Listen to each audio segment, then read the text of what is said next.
I'm Stephanie, and this is our video assessment for the unit The Interconnected World.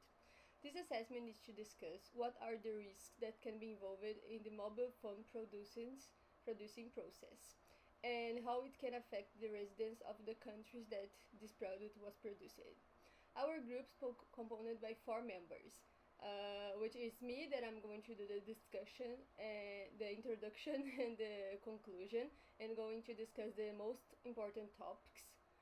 And also our next group member is Bodhi, who will discuss what are the materials that are required for making a phone and how the lack of these products can affect us.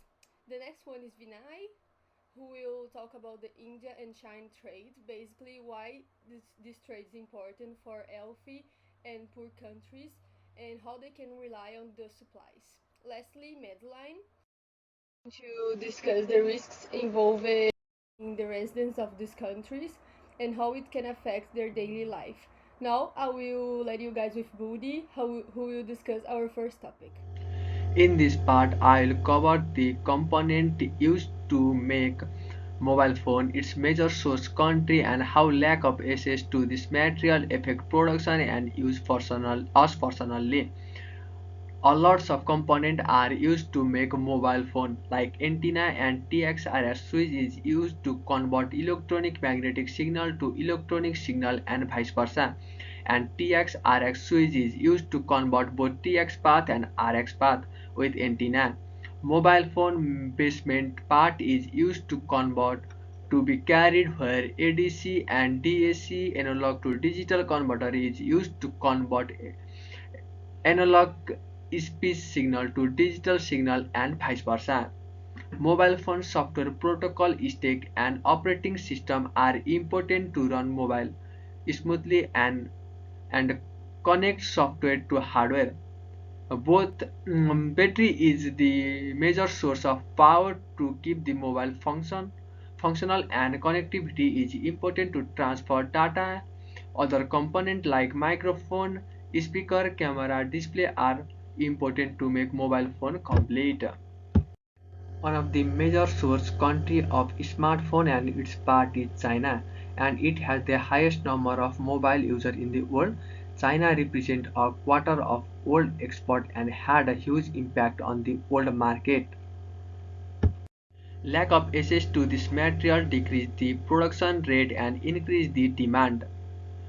Shipment will be slow, due to which we have to face shortage of mobile phone in market. In March 2021, China Xiaomi mobile company released its largest flagship device in India at the price of $161, but at this moment the phone retails at $174, about 8% higher than the original price. Average wholesale price for phone worldwide went up by 5% in the April to June quarter 2021, according to the market researcher strategy analysis. This part of the presentation, we will discuss the question, why do smartphone companies prefer to manufacture overseas? Before we begin, did you know that in September this year alone, China produced more than 151 million cell phones? Some of the reasons why companies prefer to manufacture overseas are cheaper skilled labor. Foxconn, a Taiwanese company who is also the largest supplier for Apple, pay their assembly line workers $3.15 an hour in China, whereas for the same job in the United States, it pays $13 to $20. Some of the other reasons are their capability to produce in high volume. Foxconn's plants in Zhengzhou, China have the capacity to produce 500,000 phones in a day. And to avoid tariffs. To meet the high demand of Samsung smartphones in India, Samsung decided to set up its manufacturing unit in India where it would manufacture and sell locally. This way, they could avoid tariffs by the government and they could keep the prices competitive, which way they would earn more in profits. And lastly, due to grants and subsidies provided by the government. the Zhengzhou government built and partly financed the construction of the huge manufacturing complex, also known as the iPhone City, which cost them $600 million. The plant also receives subsidies on electricity. But how does it benefit the host country, you may ask? So, when a company sets up its manufacturing unit or a factory in a new country, it creates new job opportunities, which will lead to the increase in personal consumption as now more locals have money to spend. It will also boost local businesses. For example, to build the manufacturing unit or the factory, local contractors will be hired. And lastly, it increases the net export from the country as the company will ship out its product to various parts of the world. And all of these lead to the overall growth of the country. Thanks, Vinny. So now let's look at the risks associated with the production line of mobile phones by me, Madeline Ringland. We know that a phone's production line has three parts: design, manufacture, and assembly. As I will discuss, these three parts impact individuals worldwide at each step. So let's take Apple, for example. We all know that they boast designed in California, but where are they made? Where do their parts come from? According to Lifewire.com, just as I mentioned before, Apple's manufacturing line and assembly line are very separate. Apple's manufacturing line spans all over the world, having parts shipped from Germany, China, the list goes on, and you can see it here on the slide. Their assembly line, however, is a lot smaller, with the majority of the iPhones being assembled by two major Apple partners, Foxconn and Pegatron, and it comes to no shock that both Foxconn and Pegatron have their iPhones assembled in China. Breaking these three steps apart, we can assess the risks of this production line closer. At the first step of production, we would begin to see no new designs being created, which would lead to a decrease in demand, which would then lead to workers in that country losing their jobs and their families being impacted on by that loss of income. This would affect me on a personal level of having no new phone to upgrade to when and if the time came.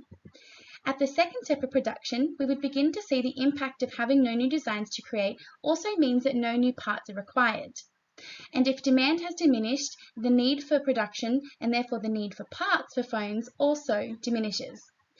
This leads to an impact of job loss on the residents of those countries and impacts the families with that loss of income, possibly even seeing the closure of warehouses and entire businesses. At a personal level, this would mean that there are no new parts to build or replace new or existing phones. At a third and final step of production, we would see that the decrease in production of parts halts assembly lines, meaning contracts cannot be filled. This decrease in assembly leads to an increase in price for the odd phone that is produced, meaning only people with lots of money can afford phones now, which means people with low socioeconomic status can no longer afford phones, leading to a struggle in maintaining contact with family members abroad and even maintaining work. This loss of work, not only within the assembly line but further abroad, has dire repercussions for individuals worldwide. And on a personal level, this would mean that I would no longer be able to afford to replace or fix my phone if I was ever required to. So thank you for listening, and I'll pass. To conclude all the main points of this presentation, as Budi was talking about, some essential components to make a mobile phone is the antenna, which can convert electronic magnetic signal to electric signal. Also, we can think about the batteries, which is one of the most important sources for power in the mobile phone, the camera, the microphone, and the speakers, and some others. And the most part of the source come from China, who is nowadays the biggest manufacturer. The lack of access to this material could highly affect the number of buyers, could highly affect the buyers and the factories. With a lack of this product, it means that the demand would be really high and the production would decrease, and the price would increase as well. And probably the number of people buying second-hand phones would increase. Now, as Vinay was discussing about the smartphone companies that prefer to have their own manufacturer overseas, we can highlight that the main topics for this reason is, this is happening, is the cheapest labors, much faster production and more volume, and the easier avoid ferries in these countries. The countries benefit from this manufacturing because it creates more employment opportunity and opportunities, and also increase the purchasing powers of people in that country since they now have jobs. It also increased the marketing between local business, as some these large companies need to contract with local business and need their service and products. And obviously, the amount of sports from the country also increased, which is good for the country economies. Now, the last point about this presentation discussed by Madeline was which are the risks involved in this mobile phone production. I think the firstly and most important thing that we can highlight in this topic is the manufacturing risks. That because now no new desires are created and the demand decreases, they don't need new designer to recreate it, as no new parts are required, which results in some business shutting down. The decrease in this production means that the price will increase and less people will have access to these products. This was the main point.